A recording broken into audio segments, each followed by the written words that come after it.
Colorado Parent Advocacy Network, and I am here standing with more than a dozen organizations who have united in unwavering support in opposition to House Bill 25-1312. Together, the Colorado Parent Advocacy Network, Protect Kids Colorado, Gays Against Groomers, Grandparents for Kids, Colorado Principled Physicians, Moms for Liberty chapters, Parents United America, Christian Home Educators of Colorado, Free State Colorado, United Community Leaders of Colorado, Colorado Right to Life, Task Force Freedom, the Foundation Against Intolerance and Racism, and others. We represent a broad and growing movement of Coloradans who refuse to be silenced.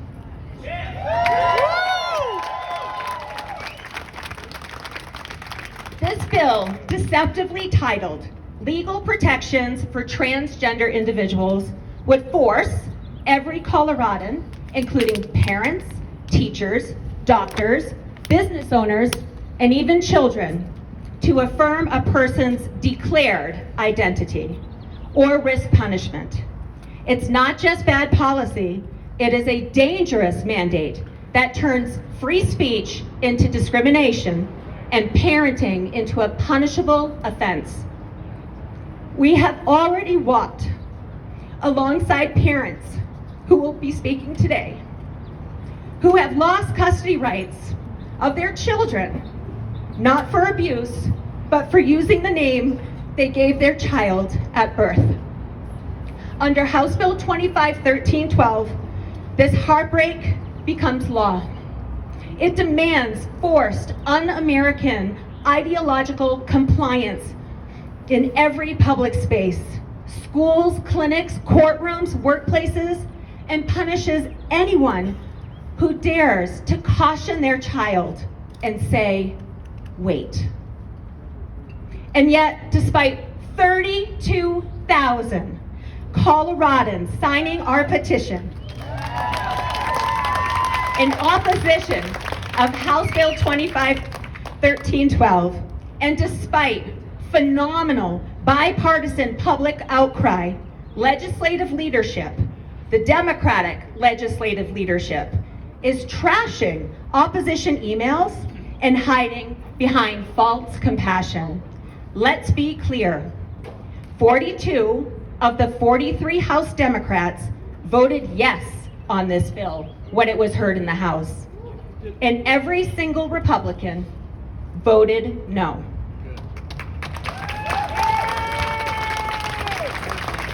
These are not the Democrats of yesterday. These are radical ideologues determined to replace your authority as a parent with the power of the state. But we are not backing down. We are grateful to Senators Frizzell and Carson for leading the charge in today's Senate Judiciary Committee to protect our parental rights, to protect your freedom of speech. And over the next week, every senator and Governor Polis will reveal whether they stand with parents, freedom of speech, or with state-imposed ideology. We are many, we are rising, and we will not comply with a law that criminalizes conscience and silences love.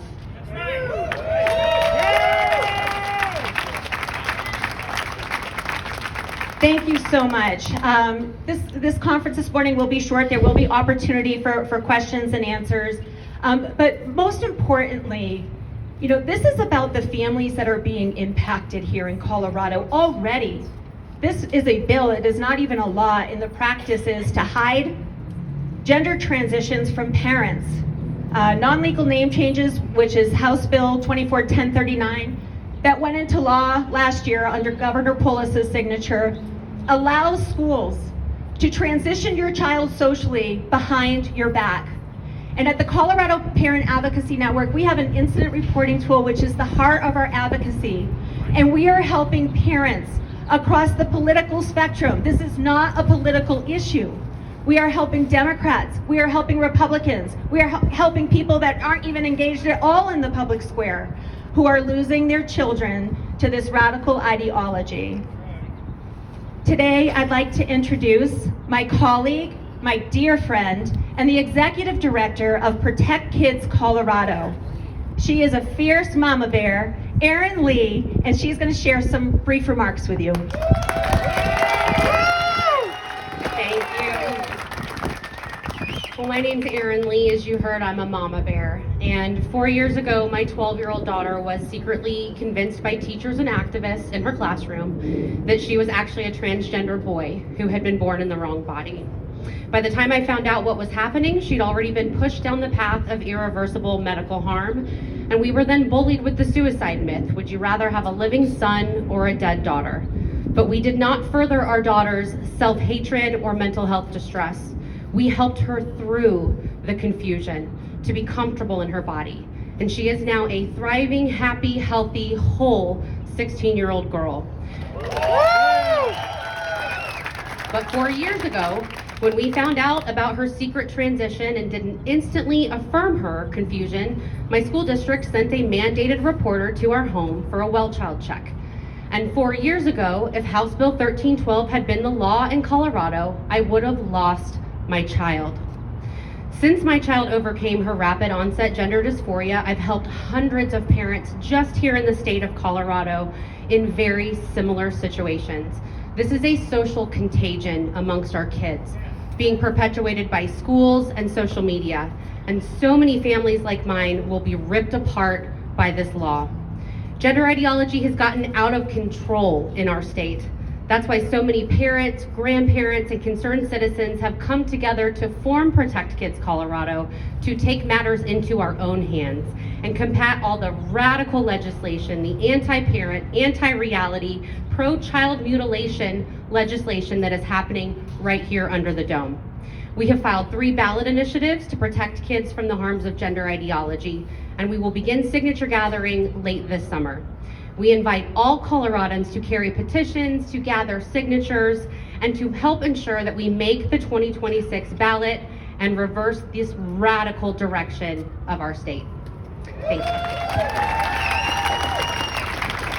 Thank you, Erin Lee. And again, protectkidscolorado.org. Sign up today to help us circulate our petitions. We're very excited about it. Now I would like to bring up a dad. Dustin Gonzalez lives in Jefferson County, and he submitted an incident report with our organization in March, and he is going to share the testimony he will be sharing today at the Senate Judiciary Committee.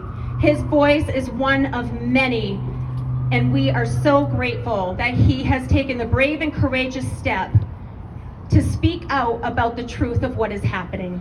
If you could please welcome Dustin Gonzalez. Yay! Parents, let me ask you a question. Who do your children belong to? The state? Politicians?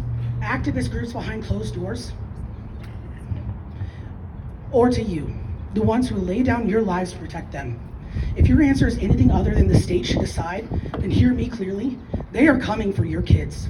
I'm a follower. I'm a father. I'm a follower of Christ, and I never expected to be standing here. Behind me are parents already shattered.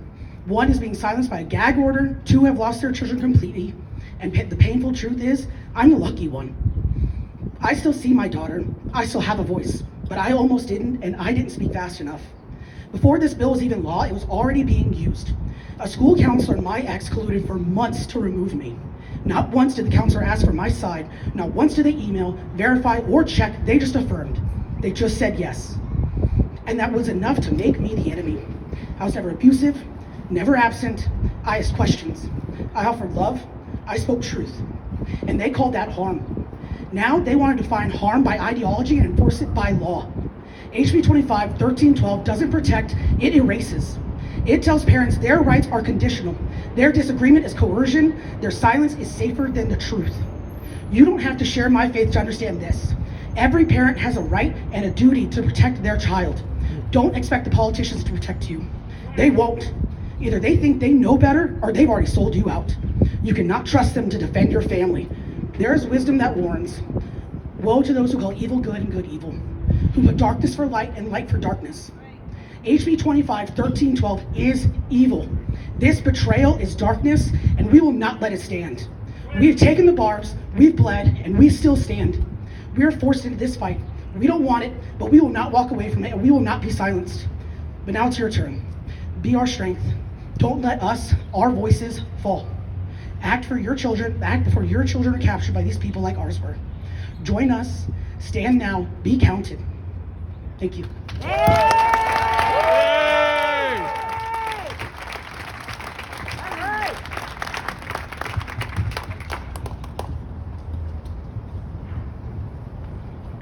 Thank you, Dustin Gonzalez. Again, I'm Lori Gimmelstein, the Executive Director of the Colorado Parent Advocacy Network.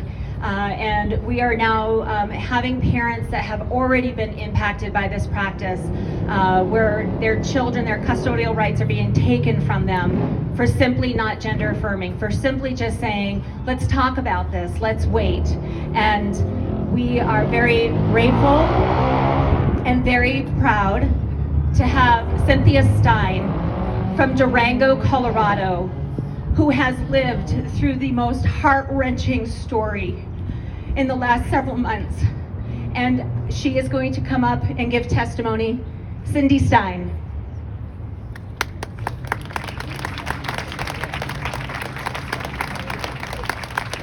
Thank you, Cindy. Watch your step. Great. So you just come up and speak.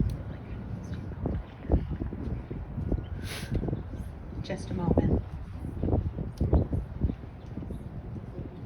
That's okay. All right. Do you want me to hold anything for you? Do you want me to hold your phone?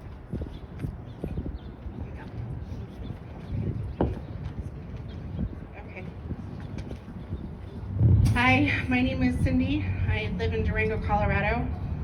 That's the southwest corner. We're a pretty small city, pretty liberal. But 2 years ago, while I was undergoing aggressive cancer treatment, my 16-year-old daughter, who had always struggled socially and has special needs, she's ADHD and autistic. She was coerced and manipulated by her math teacher at Durango High School. She was scared, vulnerable, and isolated. But instead of getting the help that she needed, her teacher told her that her struggles were because she was born into the wrong body, that she was a boy. While I was fighting for my life, this teacher inserted herself into my daughter's world, convincing her to reject me, reject her family. But when I pushed back, CPS got involved, and I was forced to play along to keep what little influence I had as her mother. Today, my daughter is 18. This predatory teacher who has been harboring my daughter is helping her get cross-sex hormones that are already hurting her body. And she's calling my daughter her son in public. Because I refused to affirm her as a boy, I was labeled as the abuser. I was even forced to stop contacting her by an attorney this teacher helped my daughter hire. This bill would protect predatory adults like that teacher. It would silence caring and loving parents like me. It would punish any parent who dares to love their child enough to tell them the truth. So I'm here to fight for my daughter, to fight for all of my kids, and for the future safety of every child in Colorado. Fight, fight, fight! You're amazing! Thank you so much, Cindy. Just please watch your step, and just you can go stand over next to Jean. Thank you again. And I just want to let you know that over the last 5 years, the culture in Colorado has been really rough for parents that want to speak up about what's truly happening to them.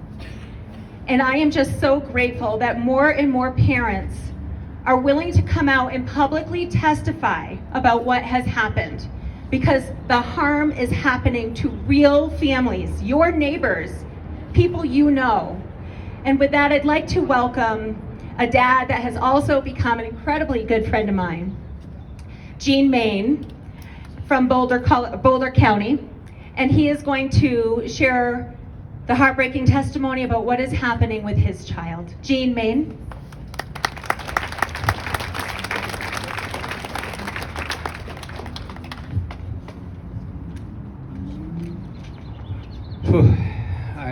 never spoken in front of this many people.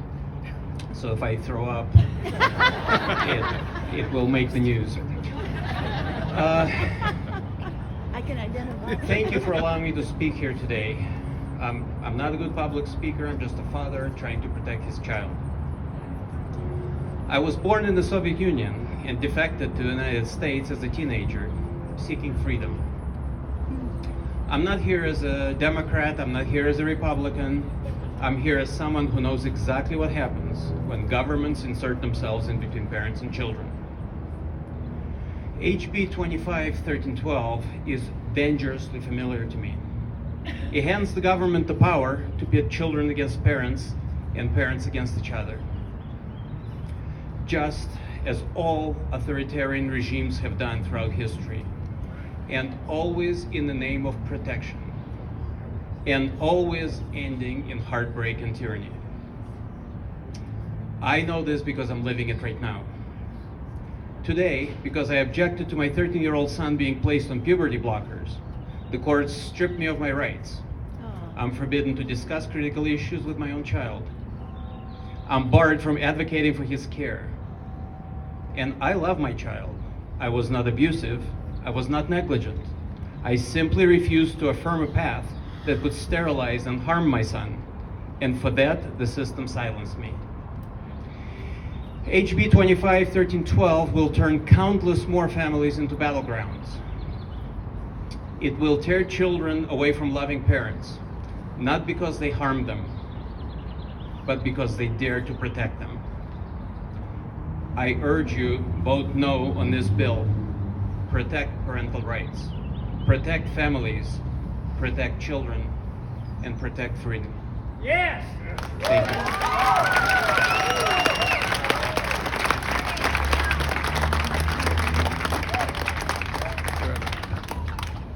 You're welcome. Thank you, Jean Main. We really appreciate you sharing your testimony. We have one more dad today that has been greatly impacted by these practices of families, parents losing custodial rights simply for asking their child to just pause and wait. I'd like to welcome Paul Serini. He is a dad and he is going to share his story. Thank you, Paul.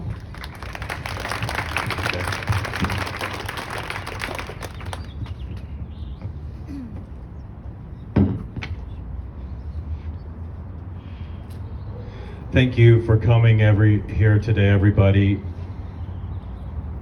Like Lori said, I lost custody of my daughter almost 2 years ago this summer for not affirming her gender. And at the time, she was somewhat normal.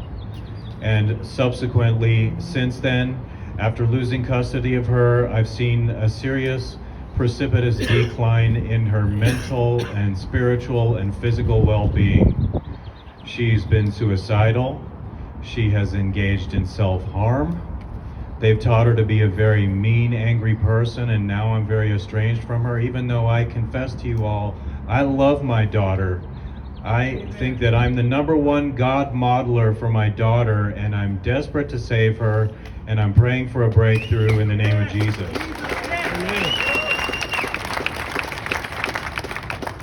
I'm urging everyone in this building to vote no on 1312 because everything bad that has happened to my daughter and the children of these people I'm speaking here with today, this is a snapshot of what's going to happen soon in the future if this trend continues. It's going to fast track kids onto the path of mutilation. Isn't that frightening? Yes. You come from Colorado, and if you're an aspiring parent, the #1 threat to your family is the establishment, and it simply should not be that way.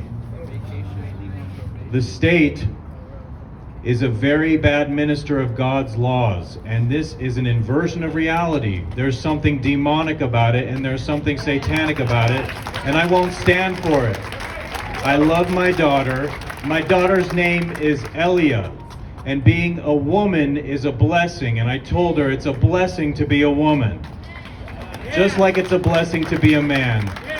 We're God's creation, and there's nothing to be ashamed of in that, and there's nothing to brainwash in a child about being one or the other of those two amazing, marvelous things. That's the human experience. That's what we're supposed to be. I urge you to vote no on 1312 for the well-being of children, to save children. I urge every Democrat in this building to come to their senses, because we're going to remember who you are, and you're on the wrong side of history definitively if you vote yes on this insane bill. Long live the United States. God bless all of you, and praise Jesus Christ Almighty.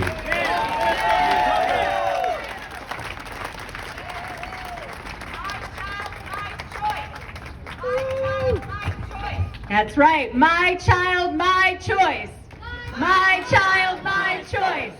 My child, my choice. One more time. My child, my choice. And that was the chant we used back in 2023 when the Colorado Parent Advocacy Network stood on the West Steps for the very first time in opposition to House Bill 23-1003 that would allow the state to assess our children's mental health without our consent. And we are here to stay. All of our organizations are working together. The beauty of what's happening in the state of Colorado is organizations like ours are united as one, working together, helping people understand what truly is happening. We want everyone to sit down with us for a cup of coffee, and I encourage anyone that's in the audience today that is desiring to write a piece against the truth of what was said here today. My only ask of you is to please not use labels in your writing. Speak the truth, what really happened here today. I often read headlines that are not truthful, and I encourage you to challenge yourselves to go beyond the labels that are propaganda and speak the truth. With that said, we have another great group of people coming up to join us on the West Steps. We're going to come down, and another group's going to host a press conference. But we're so grateful for everybody that came here today. People deserve to know what is truly happening, and we hope today in the Senate Judiciary Committee things go well. Parents will be available for comment. If anybody is interested, just please come down to this corner over here, and the south corner of the steps, I guess that would be. And again, over 32,000 Coloradans signed this petition in opposition of House Bill 25-1312, and that says a lot. I also want to let you know that we have learned that over 500 people have signed up to testify in opposition of this bill. And from what I understand, about 200 people have signed up in support of the bill. And the Senate decided to give each side 4 hours. That's all. So I just want you to know that we stand with Coloradans, we stand with protecting children, we stand with protecting parental rights and your freedom. Have a wonderful day, everybody. Thank you for coming.